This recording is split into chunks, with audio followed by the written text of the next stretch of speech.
All right, so let's see here. So you guys have to be a little bit patient with me. I'm not used to streaming on YouTube. I usually stream on Twitch, so I have to swap some things over, and I just need to do some quick audio balancing so I know that the audio is set up the right way. So, see, let's go in Firefox on this computer. Get this over here and go to YouTube and sign in.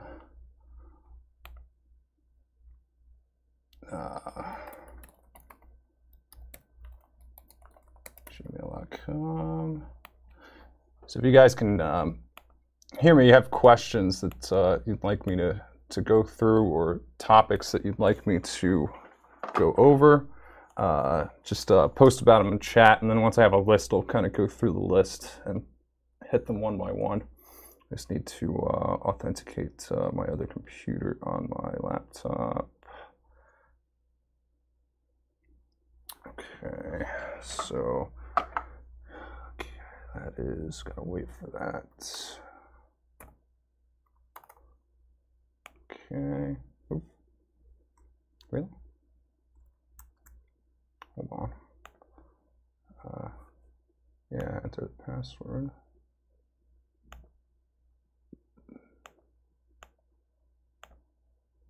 Nope. Come on, work for the LastPass. Got kids waiting here. Let's see, copy password, Control V. There you go. That should work.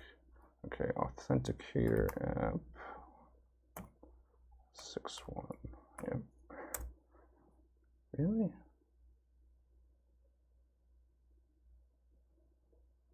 Why do I have? Oh, that's because that's for GitHub. Okay.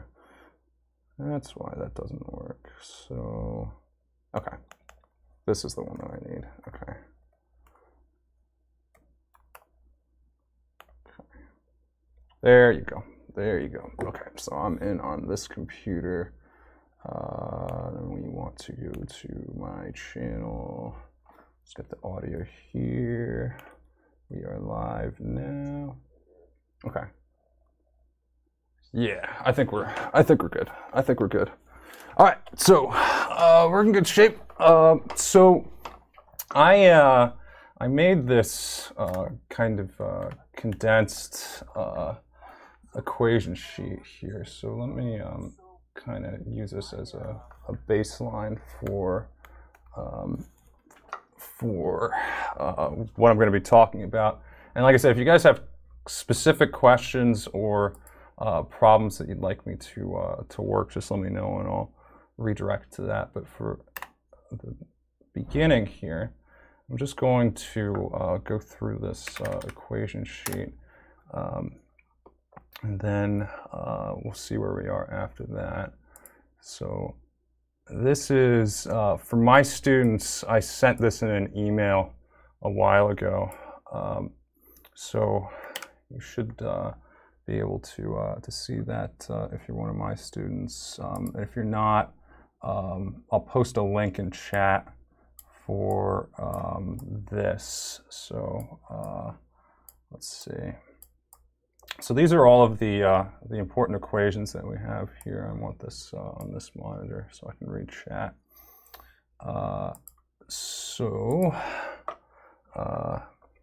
Let's see. So this and yeah, like I said, let me share this. Get a link. Share with people. Give me a link. I'm gonna post this in chat so that you guys have it in chat.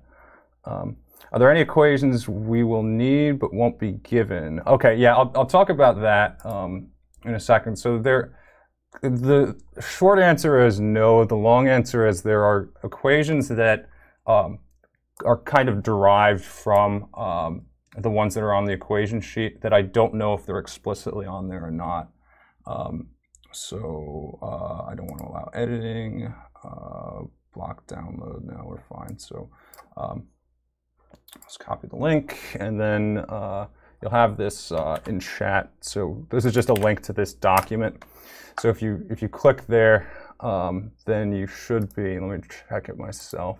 You should be redirected to this document on SharePoint, so you can download it yourself. So okay, perfect. So you should be able to see this. Sometimes the web version of Microsoft Word has trouble rendering some of the equations, but it looks fine. It looks fine. But it's always better to use these things in the desktop version. So I'm just going to kind of talk my way through these equations, and then we'll talk about like the main equation sheet afterwards. So this is kind of my summary here. And what I did was I wanted to break this into principles and the, let's see if I can slide this over at all, because I don't want this in the way. This is kind of broken into principles and the equations that are applicable in translation and rotation. So the first principle that's important is the principle of inertia. So what is inertia? Inertia is the property that an object has that resists change in motion. So when we talk about translational motion and how difficult it is to get an object to move translationally. So if I had like this this pen and I want it to move horizontally, I apply a force to it and it will move. But the resistance to the change in translational motion is the mass, okay? And the resistance to change in rotational motion is the moment of inertia. And so for the most part, everything that I have on the left are things that we've talked about already. And the things on the right are the things that are going to be new on the exam, and the things that are going to be connected ultimately to the things we talked about already. Am I ripping stream? Is the stream dying? Because I'm getting, hopefully it's not. Please YouTube, stay stable. Please YouTube, stay stable. Okay, yeah, we're still here. For whatever reason, my laptop and my desktop were loading for a second, but okay. So translation equations are all things that we've seen before. So we have like the linear acceleration, the linear velocity, the position, the force, the linear momentum is new for this exam, and then the translational kinetic energy. And all of these equations ultimately are going to be related to each other, so that when we talk about the linear acceleration, this is going to be the time rate of change of the velocity, or the acceleration is how the velocity changes with respect to time. And the position is going to be the velocity is how the position changes with respect to time. So you see the equations that I have in the boxes in between the cells of the table are how each of these are connected to one another. Okay. So then we get down to force, and force is kind of like the main equation. This is Newton's second law. This is probably one of the most important things that comes out of this semester. And the new piece that we have for the exam is going to be linear momentum, and how force changes momentum. And when we think about momentum, momentum is going to be the product of the mass and the velocity. And you can think about this kind of conceptually, because you say, okay, well, I have something that has a very large mass, like a truck, and it doesn't have to move very quickly to have a large momentum. So you see the larger the mass, the larger the momentum.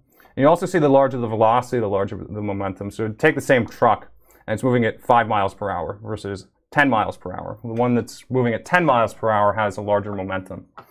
And so these are the equations that relate force and momentum. And so force is going to be the time rate of change of momentum, the same way that acceleration is the time rate of change of velocity, ultimately because force is equal to ma and p is equal to mv. Now, this is how you would, if I gave you some momentum as a function of time, how you would go from momentum to force. But say you want to go the other way. Say you have like a force acting on an object, and you're interested in what the change in momentum is going to be from applying that force over some time interval. So what you do is you take the force, and then you add it up over time, and then that's equal to the change in momentum. So that's what this integral equation is telling you. You say that if I have some state 1 and some state 2, and I'm going from state 1 where you say like an object is stationary, and you're applying some force over some time interval to go to another state, then what you're doing is you're integrating the force from some t1 to t2 times some dt. Okay, this is a little bit more calculus than we typically do, but I like to cast these things in terms of the calculus because when you understand the calculus, and you guys do understand calculus, or at least how to do calculus, you really come to appreciate how these equations are really related to each other. Yeah, I'm fixing the camera. Sometimes it gets stuck. Okay, there you go. So that's all the linear stuff, and that happens to be kind of the easier stuff. Then when we talk about the angular stuff, this is where things get harder. And so the same kind of structure of relationships still exist between, say, moment of inertia and torque as mass and force. They just have different terms associated with them. So instead of talking about a linear acceleration, we talk about an angular acceleration. Instead of linear velocity, we talk about angular velocity. Position, we talk about angle instead. And so then we can relate our torque, or will there be a VOD? Yeah, I'm recording all of this, so there'll be a VOD afterwards. You guys can watch the whole thing in its entirety when it's done. So then when we're talking about the relationship between torque and angular momentum, these two are related the same exact way that force and linear momentum are related. So you say before, F is equal to dp dt. Well, torque is equal to dl dt, where L is the angular momentum. Okay, and then this equation that says if I want to talk about a change in linear momentum, how do I find that if I have a force? It's the same way for angular momentum and torque, ultimately. Okay, so that's the equation sheet, the kind of abridged and connected equation sheet that I wrote to kind of summarize this. But let's talk about the primary equation sheet and where you'll see all of these equations there. So I'm just going to open that really quickly. So let's see. I put this on OneDrive. So let's see. This would be here. Exam 3 resources, and then equation sheet. Good. Okay, that's fine. It's a PDF, but it should work the same. Yeah. Okay. So then here's the full equation sheet that you guys have for the exam. And so let's kind of talk about where these things are. So the stuff that's all over here on the left side, these are all the kinematic relationships. And really, yeah, that's fine. That's fine. Don't worry about it, dude. So really, all of the equations that are listed here up to here can be summarized in these two equations right here. All of it. All of this right here.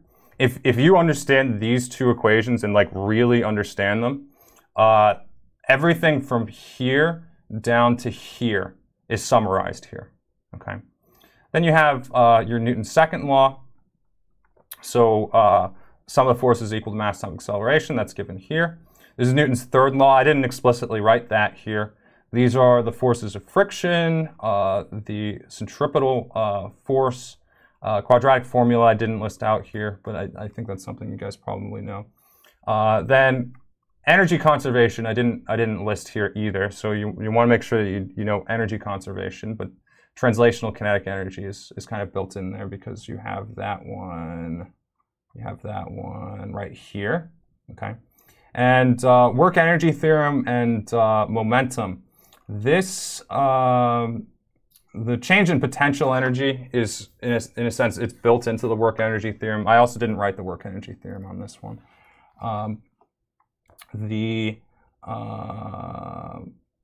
I is equal to F net dt. That's right here. So that's this one. And then this is a spring force. Another statement of the work energy theorem. Center of masses I didn't talk about in here either, so you want to make sure you understand center of mass. And then power. Power is also another thing that I didn't talk about here. So then moment of inertia. This is the moment of inertia of a single object. I'll talk about that more when we do a couple of problems if you guys have specific problems you'd like me to go over. And then we're getting into all the rotational stuff here.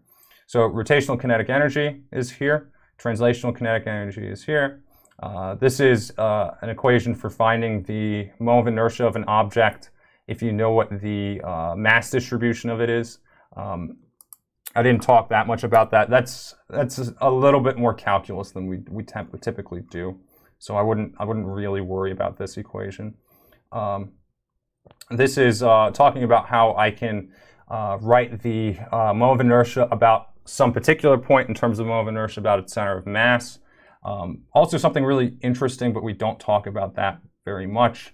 Then we have torque is equal to R cross F. That one's here. The angular momentum is equal to R cross P. And for a rigid body, this is going to be equal to I omega, or you can say that I is going to be the moment of inertia of a point mass about a point of rotation if you're using this mr squared here. Then we have statement of conservation of angular momentum for rigid bodies. The sum of the torques is equal to I alpha. That one's encapsulated here. And then all of this stuff right here is the stuff that I have here and here. This is just written out specifically for when the angular acceleration is a constant. So these are actually, these equations are useful when you know that you have constant angular acceleration, but they're not true in general. You have to be really careful using these. So if you're one of my students, you know that I always kind of go back to these definitions here, because these are the ones that are always true. I try to always give you guys the things that are always true and not the things that are only situationally true. Okay. So that does come with a little bit extra cost because you need to understand the calculus, but you guys know calculus for the most part. It's just that you haven't had as much experience like using it for practical applications, but that's kind of what I'm trying to show you with doing the physics in terms of the calculus, that all that calculus that you know is actually really useful when you know how you can apply it to real systems. Okay, so that's pretty much it for the summary here.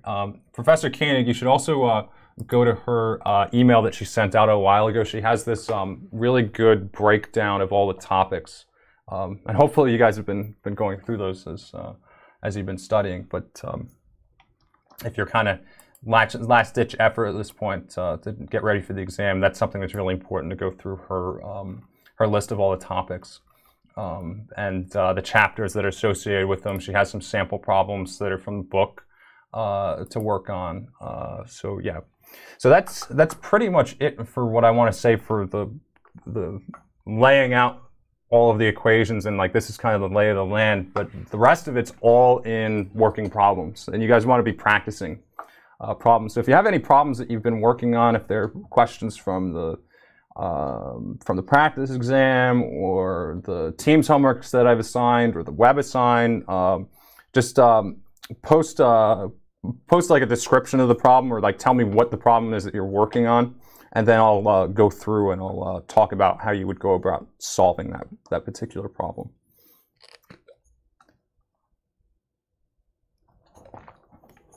Okay, so let me see if I can find some good ones in the meantime. Let's see. So let's close you and you. We do problem 5 from the practice exam. I hope so. I'm not very good at my job if I can't, but yeah, let's take a look at that. So give me a second to pull up the practice exam. This is going to be UC Blackboard.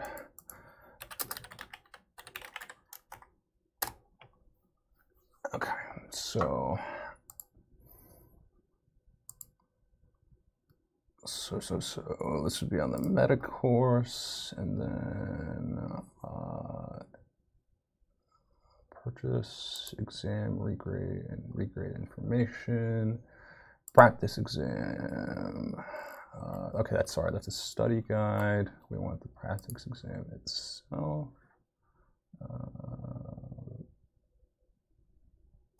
Okay, so this is the one. Okay, so we're looking at problem 5 was the one. Okay. So I'm going to just copy and paste this into my OneNote document so we can look at the statement of the problem, and then talk about how you'd go about solving this. I just need to reformat this really quickly. So we have all of the answer choices. So this is going to be problem 5. So we're going to talk about how we're going to go through this one. So let me get chat back up. Okay. Yeah, that was number 4. I think that was number 4. I had trouble on that too. Okay, so let's do 4 and 5. It's a problem with a bullet being shot into a block. Okay, yeah. So let's do both of these. So this one was I might just have a different version. Because this one's problem 4 is a statics problem. If you're looking for one that was a block being shot into a block. So this is exam 3, college physics, spring semester 18. Do I not have the right one?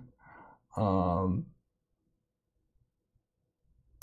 okay. There were two exam 3s. Okay. So that was one, and then this is the other one. Okay, yeah. Okay, I got the right one now. So just give me 1 second. I'll do all of these. So it's because somebody did have a question about this one earlier in the week, so it's worth going through this one as well. So this was 4 and then 5. So let's see, we want this one. Okay, so let me know if these are still not the questions that you guys were asking about. We'll start with the other one that I pulled up first. So that one is an example of rotational kinematics.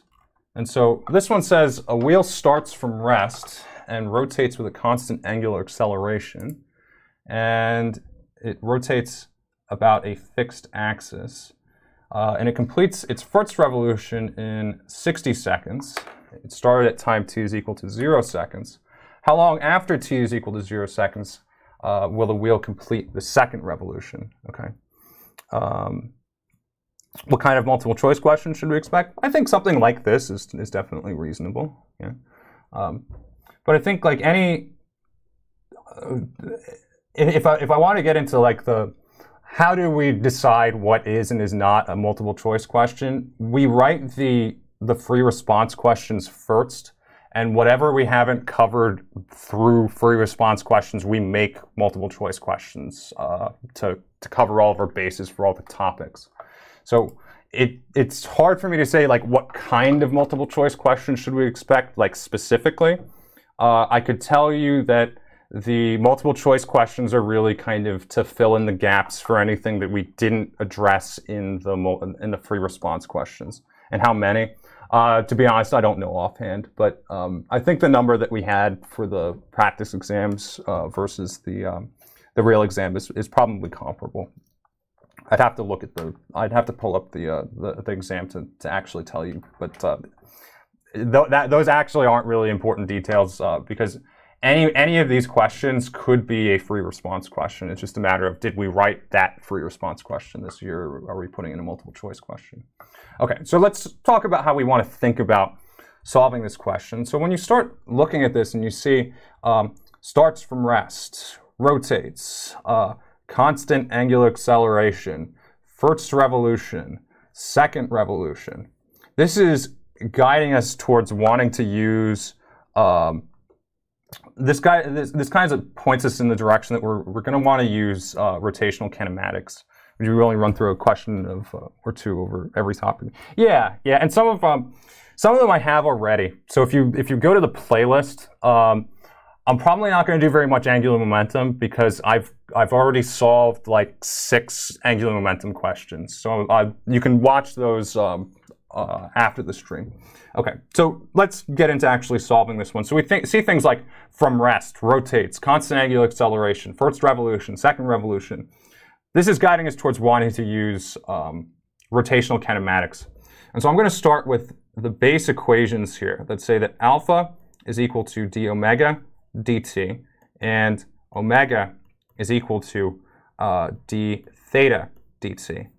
And if we had some non-constant angular acceleration here, what we would do is we would take this first equation, multiply both sides by dt, and then integrate in order to get the angular velocity. Okay.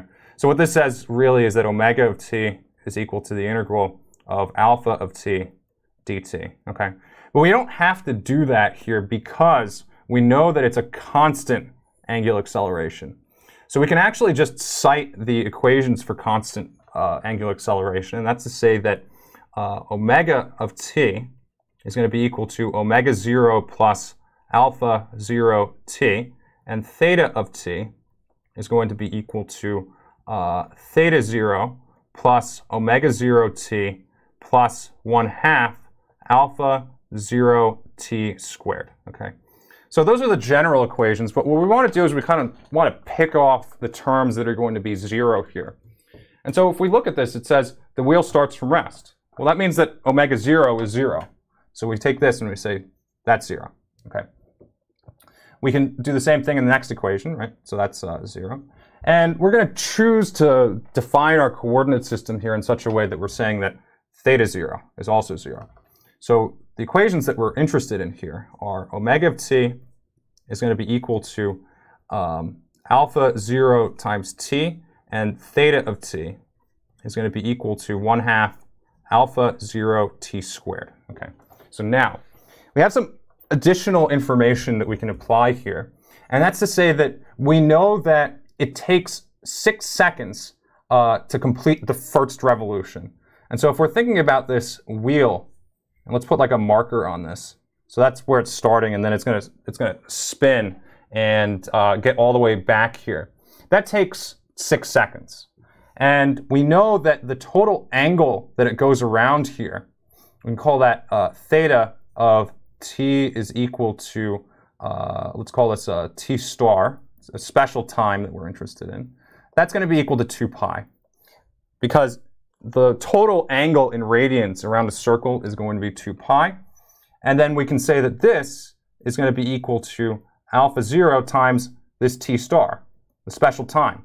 But that special time is equal to 6 seconds.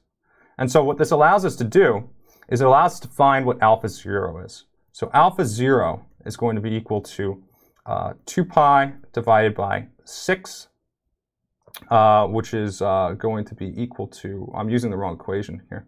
This is squared, this is 1/2. This should be, let me back up. I was using the wrong equation.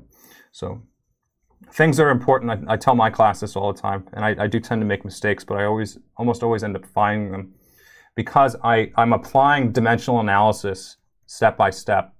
So I was looking at the units there, and the units were wrong. Okay, so this is going to be equal to 1/2 alpha 0, 6 seconds squared. And so this is 2 pi is equal to this. So alpha 0 is going to be equal to 4 pi divided by 6 seconds squared, which is going to be 4 pi over 36 seconds squared.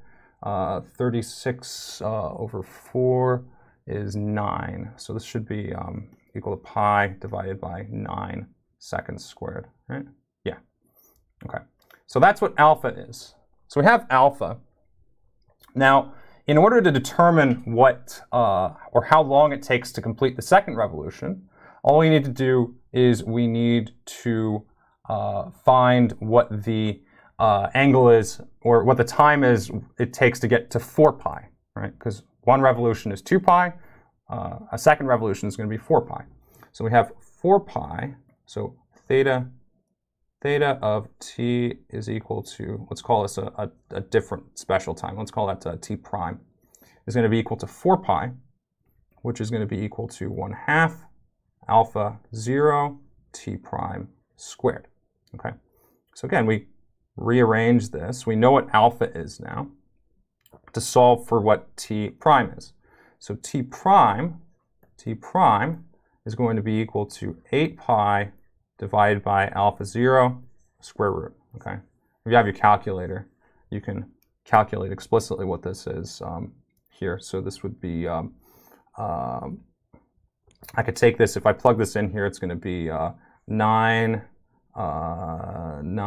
over pi, 8 pi. The pi's are going to cancel with a square root. So this is going to be 4 times 9 times 2 square root. This is going to be 6 square root of 2. Okay, and I'm going kind of quick. I don't have a calculator handy, but you guys can, you guys know how to plug numbers into calculators. Okay, so here, I mean, even though this was a multiple choice question, it didn't really have to be, right? Because you could have solved this and found all of this without having a multiple choice question. Okay, so let's look at the next one. The next one says a 50-gram bullet moving with initial speed of 400 meters per second is fired into and passes through 1 kilogram block is shown. The block is initially at rest on a frictionless surface and is connected to a spring with force constant 900 newtons per meter. The block moves 5 centimeters to the right after impact. Find the speed at which the bullet emerges from the block. Okay.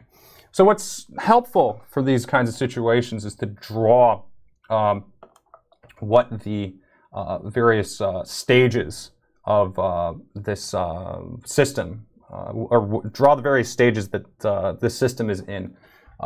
So even though we have this here, for me, I like to draw my own picture because then I can label things myself, and then that helps me a lot in thinking about what's going on here. So I'm going to say that this is going to be some state 1, where you have some, you have the bullet with a mass of lowercase m moving with some velocity of v to the right. State 2, let's see, state 2, the bullet has passed through the block, and now this is moving with some velocity v, let's call this a v2, and then this mass is going to be moving with some velocity v3. And then the last state really only concerns the block, because we know that the block is connected to a spring, and this is going to compress by a certain distance from its equilibrium point. So here's our block, and then here's the equilibrium point. And this is now compressed by some distance of d. Okay, so the reason why I'm breaking this apart like this is because ultimately we're going to be applying some conservation laws, and it's helpful to look at these in these various stages when you're applying your conservation laws. So the first conservation that we're going to apply is going to be conservation of momentum between state 1 and state 2. So general statement of conservation momentum is the sum of the momentum in state 1 is going to be equal to the sum of the momentum in state 2.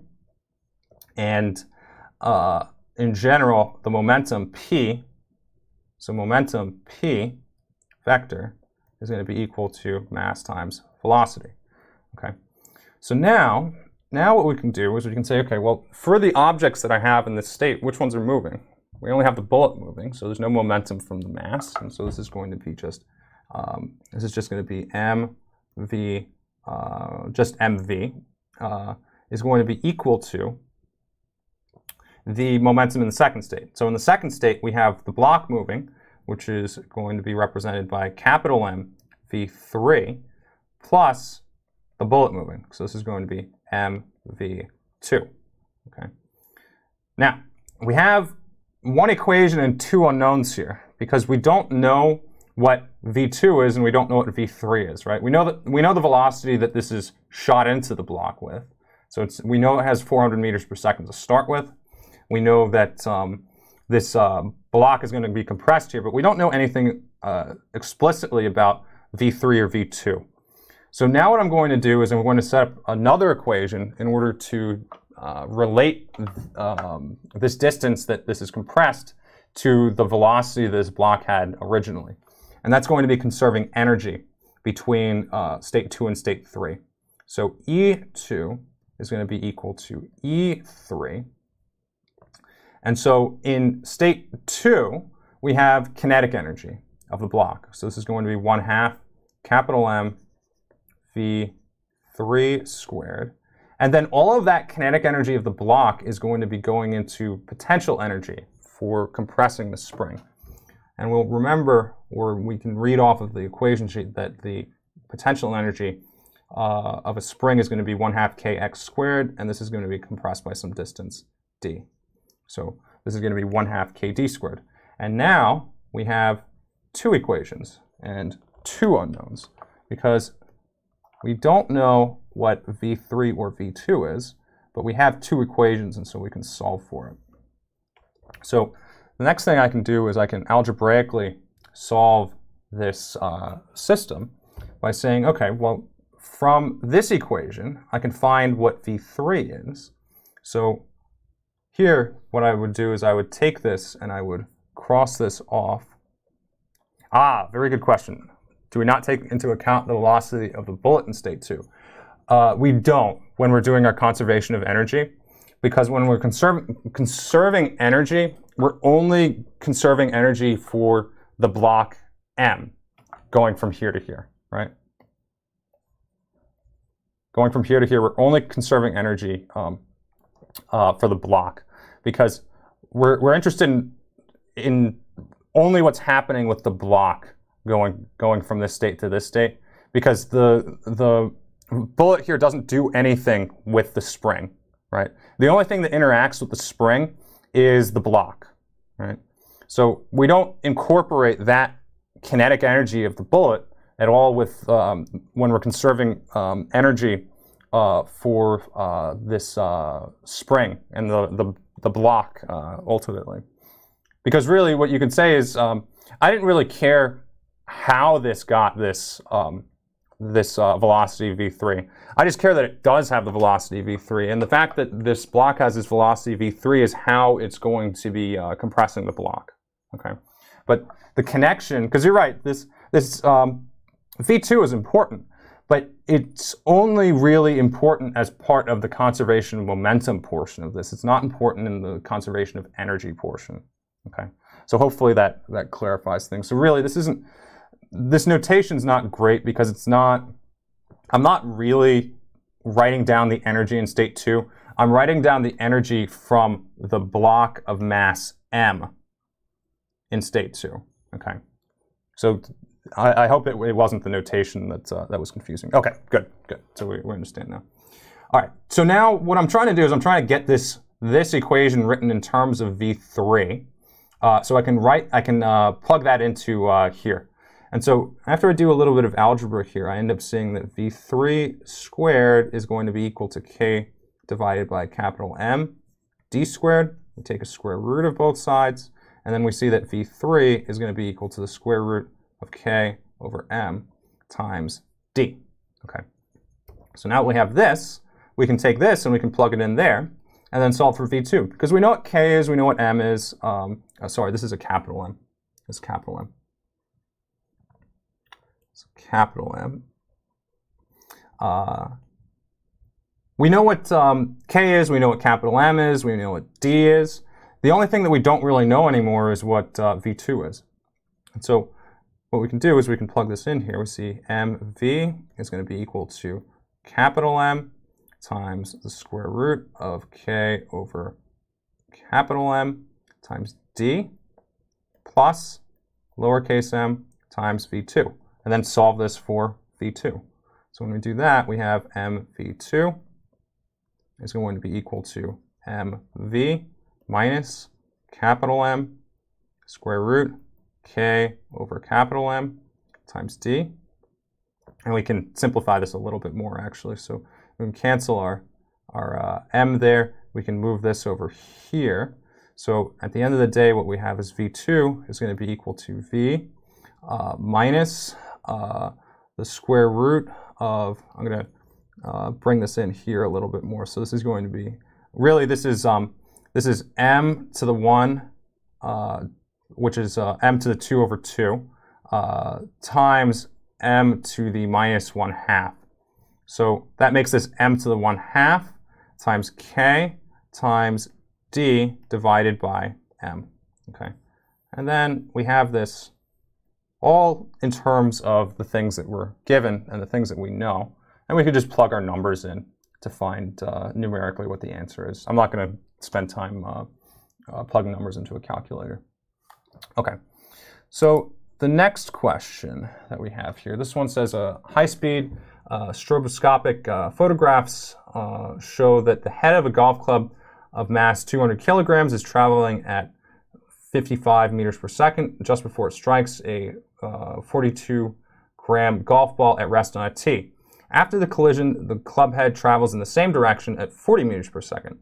Find the velocity of the golf ball just after impact. Okay, so always draw a picture of these things so you have some idea of what's going on. So this is going to be my state 1, and then we have our golf ball.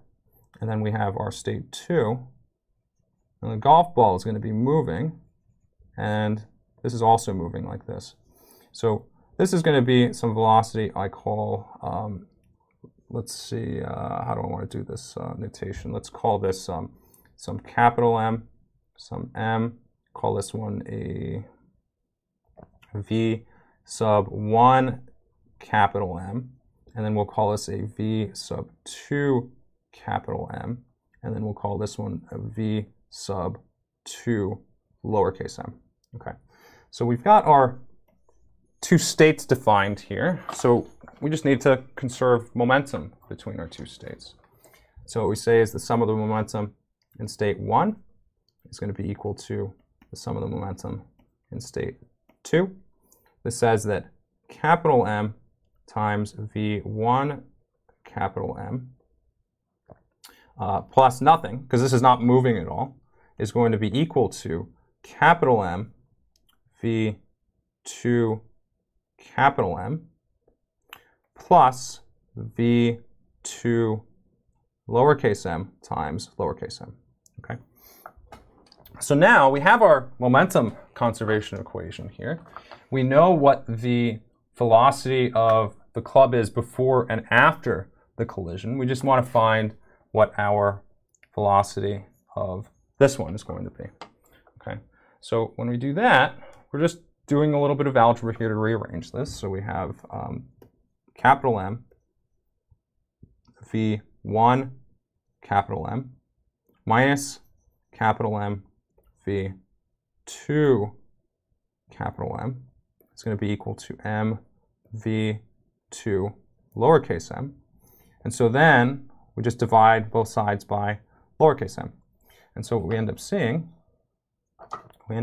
here is that V2 lowercase m is going to be equal to capital M divided by lowercase m times V1 subcapital M minus V2 lowercase or capital M.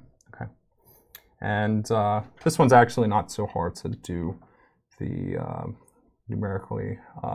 Well, the 46 makes that a little annoying. So this is going to be 200 grams divided by 46 grams times 55 minus 40 meters per second. And you'll notice that I never converted this to kilograms. You don't necessarily have to convert these to kilograms if you have a ratio of these things, right? Because the ratio of this in kilograms is the same as the ratio of it in grams. So if you're clever with the way that you set these up, you can actually save yourself a little bit of time. So this is going to be, let's say that 46 is about 50.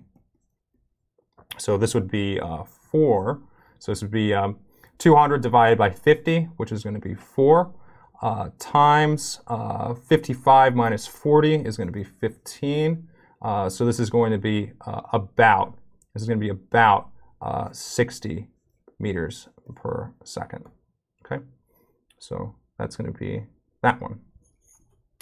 Okay, so let's look at the next one. Oh, that was the last one. Okay, so if you guys have any other ones you'd like me to go through, let me know. But do check out the playlist, because somebody asked me if I could run through a question or two of every topic.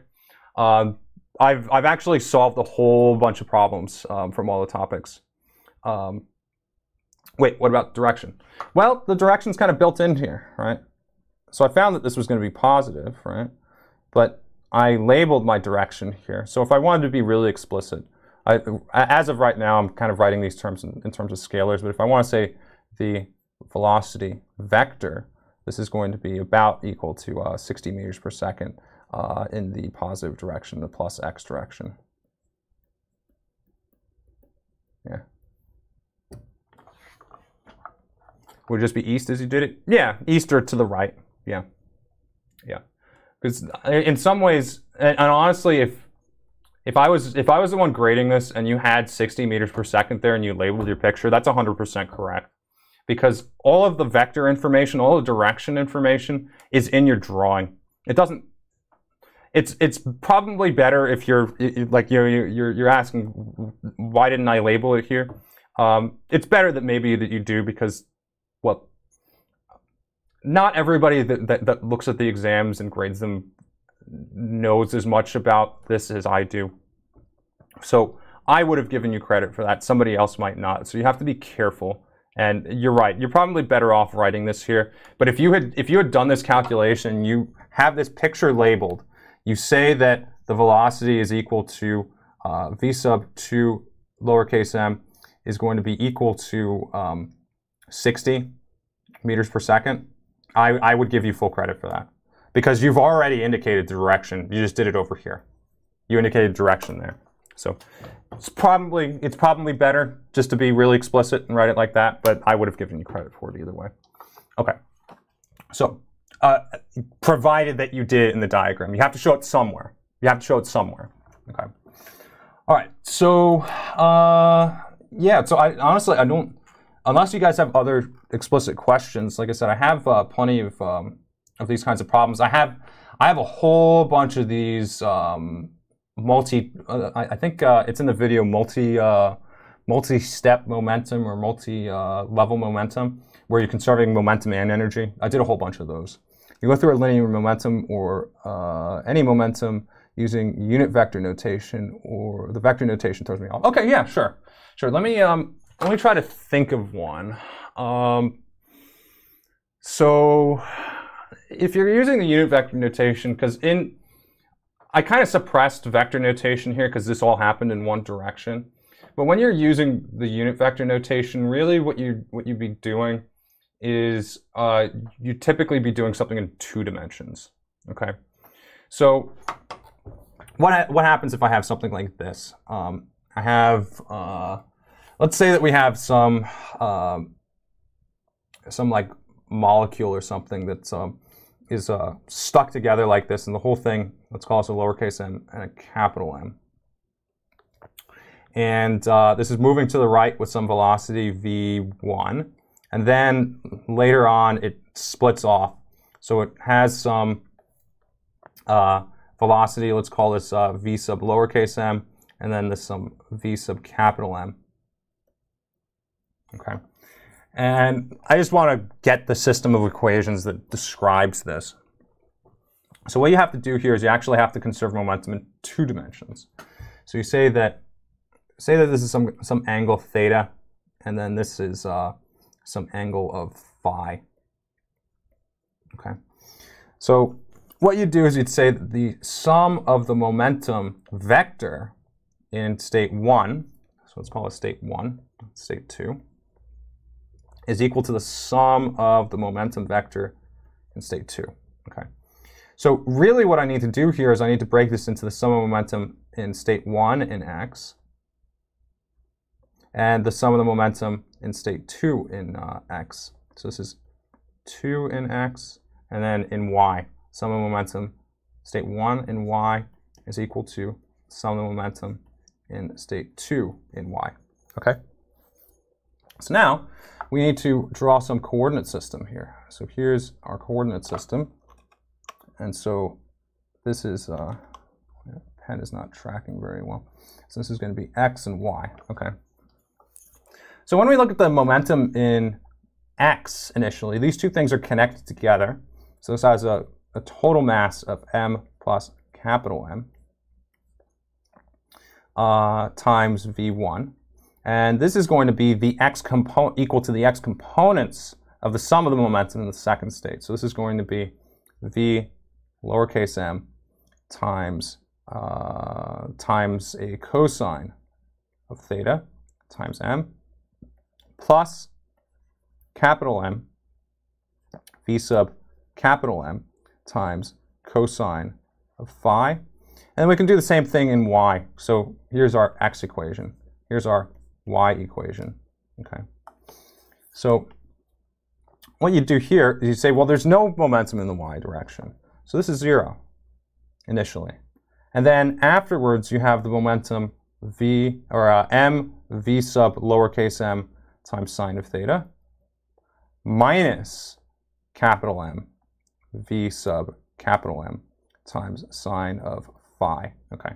And then that's your system of equations. So I could tell you what everything is except for v sub lowercase m and v sub capital M. You could find what they are. I know j and I hats. Do we know which ones cancel to become k and 0, etc.? Oh, okay, okay. So what you're asking more about is how do I take the product of two vectors? And that's getting into the dot product and the cross product. And so actually, I made a whole video that discusses that. That one's the cross product video. But really quickly, and to get this full circle, because I never explicitly used unit vectors here, but I could have. So if I wanted to talk about the velocity vector sub lowercase m, this would be v sub lowercase m times cosine of theta times I hat or x hat. Personally, I prefer x hat. I prefer x hat here, but the book uses I hat, so I'll use I hat. This is going to be plus v sub lowercase m times sine of theta times j hat, and v sub capital M is going to be v sub capital M times cosine of phi I hat plus v sub capital M times, this is a minus actually, but let me write the whole thing. So this is going to be sine phi j hat. And then this is going to be minus. Because really, these come from these triangles, right? So here is the angle theta. This is v sub m. And I want this side, right? Because this is a vector. So what I'm doing is I'm taking, let's green. Well, you're not going to see the same colors as I am, but let's write the x part like this. So there's the x. Here's the y, right? So to form this vector here, it's the sum of this vector, which is going to be v sub m cos theta I hat, and this vector. If I want v vector, so this is going to be v sub m sine of theta j hat. So that's what the unit vector notation is for. So this is going to be some angle phi. So if we want to do the same thing for this one, this is v sub m cosine of phi, and then this is going to be, or this is a capital M, so this is v sub capital M sine of phi. But you see how this one's going down. Okay, so that's what it is. I'm really concerned with losing points for not notating my I and j hats correctly. Well, there's very little points, honestly, you would lose for that if what you're doing is correct. So we don't really take points off for notation. provided that the notation is even incorrect notation can support the right answer or the right thought process, if that makes sense. So if it's clear what it is that you're doing is correct, then the notation doesn't really matter that much. And yeah, you might lose a point for misusing notation, but the notation is not the important thing. The thing that's always important with these is, can you draw the setup? Can you translate that picture to an equation? And if your subscripts or the way that you're writing your unit vectors or something is not exactly right, honestly, I wouldn't take any points off for that. I might make like one little like note on the side, like this is the way that you would write this, but I wouldn't take points off on that for personally. Okay. Or if it kind of depends. If you guys are physics majors, I'd probably take points off, but for engineers, it's less important that you get the notation right. But okay, so that's that one. I feel like there was another question. Okay, right. So dot products, cross products, right? So what is the purpose of a dot product, and what is the purpose of a cross product? The dot product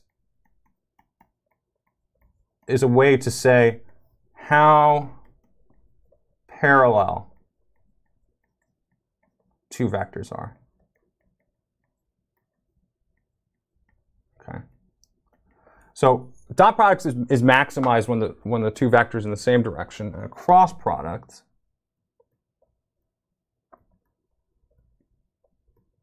is how perpendicular two vectors are.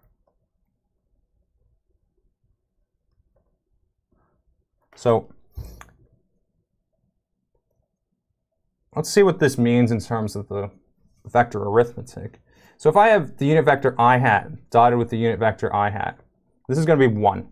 It's maximized, right? Because these are in the same direction. But if I have the unit vector I hat cross the unit vector I hat, this is equal to 0. Because it's the same unit vector. They're not perpendicular to each other, they're parallel to each other. So you can go through the whole set of these. So I could do I dot j. This is equal to 0. I cross j is going to be equal to k, and then so on. You can go through the whole list of these, and they do this in the book. And I have a video that does that at a lot more length. That's the cross product video that shows that. Okay. So I feel like a lot of the questions that you guys have, there are more specific examples and more specific problems that I solve in the other videos. So let me get the playlist for that really fast. I'll post it in chat. So let's see, playlists. This is exam 3 review, and afterwards I'll post this as part of the playlist as well. So all of these are, I think there's 10 videos in here total. There's a lot of problems that I solve there. So if you go to the playlist there, you have like a whole bunch of other problems that I've been solving over the course of the last 2 or 3 weeks. But you want to make sure that you're also solving these problems on your own too. Okay. So any other questions for specific questions that you'd like, or specific problems that we've given you that you'd like me to solve?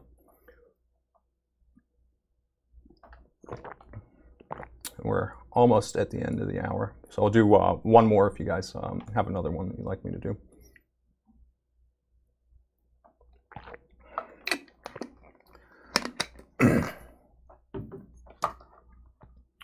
All right, so let's see. In the past and what you see with students, what would you say would be the best topic to review or most missed?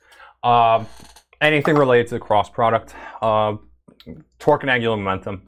Torque and angular momentum are where students make the most mistakes. And like I said, I have it's four questions in one video that I solve for angular momentum. There's a handful of statics problems that I solved. There's a problem with a wheel that has a string attached to it that I solved.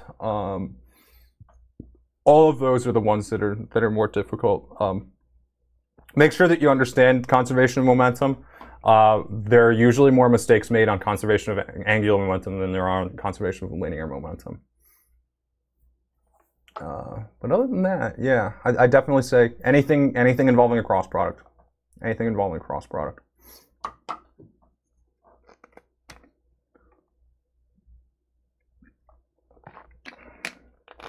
Okay. So if you guys don't have any other questions, I'll go offline. I think you have plenty of other things to work on too. Unrelated to physics. Get out of here, Mustang. Get out of here. I'll show it. I'll show it. You subscribe to PewDiePie. You guys think you're so original, man. I get that. Oh, it's not swear. I get that stuff in Twitch chat all the time. That's a good one, though. That's a good one. Okay.